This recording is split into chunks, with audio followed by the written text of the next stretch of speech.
Hello, writers. Welcome to this week's Writer's Tool Shed, where we look at some specific word tools that are going to illuminate our writing. Week 4 example story. Charlene had a dilemma. It was crucial that she and the other students have the experiment ready in 3 days, but there still weren't enough materials. She had been hoarding bottle caps, jar lids, and anything else made of metal that she could find in the hopes that they could make their own specialized tube to catch the sun's light. She didn't have enough. Charlene had been absorbed in the experiment for weeks. It had eclipsed everything else in her life. But now she lay awake at night thinking, would it ever be ready? Should she abandon the project and try something new?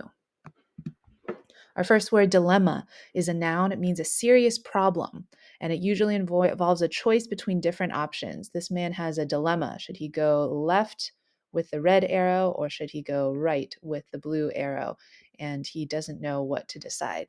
When you're writing with it, if you use the word dilemma versus the word problem, you could just say, oh, the man has a problem. But problem doesn't involve that specific sense of choice as much as the dilemma does. A problem means like, oh, it's something you have to overcome. If there's a problem, you need to solve it. But a dilemma can't be solved quickly because there are those different choices and you're not sure which road to take. Crucial is an adjective, extremely significant or important, necessary to succeed. You could say that, oh, this computer chip is crucial for the operating of the computer. That means if it were to break, the computer would not work anymore. Crucial versus important, like why wouldn't you just say important? This computer chip is an important part of the computer. Crucial is of a greater degree than just important. Important is lesser, crucial is greater, because if it's important, yeah, you need it, but crucial means you can't do without it. Hoard is a verb, to store up as much as you can of something. This person is hoarding books in their house. They're storing them up on their shelves, up the walls, around the doors. And hoard is a homophone. So you have the HOARD, which is our word today, where you're storing up a lot of something. There's HORDE, which is a noun, and that means a large group of people. And it can be a little bit confusing because this hoard can also be a noun. You could say a hoard of books. There was a large hoard of books, but that one can only refer to objects. The HORDE is referring to people in like an army and that they're going to go fight somebody. Eclipse is a verb, to darken or block something's light, overshadow, surpass. So, of course, the moon eclipses the sun in a solar eclipse where the moon comes in front and it blocks the sun's light.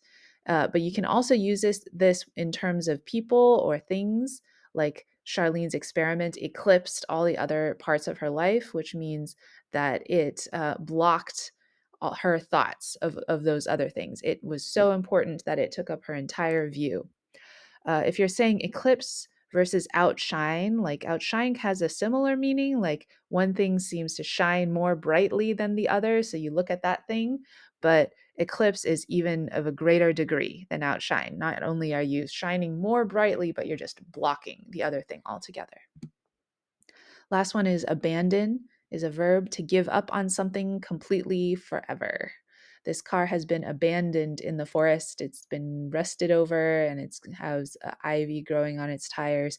The difference between abandon and leave, like you could say, oh, I left the car in the forest, but abandon means you didn't dispose of it properly. You didn't put a tarp over it. You didn't protect it. You have no intention of going back. You just left it there, walked away, and it's done. Let's read our example story one more time. Charlene had a dilemma. It was crucial that she and the other students have the experiment ready in 3 days, but there still weren't enough materials.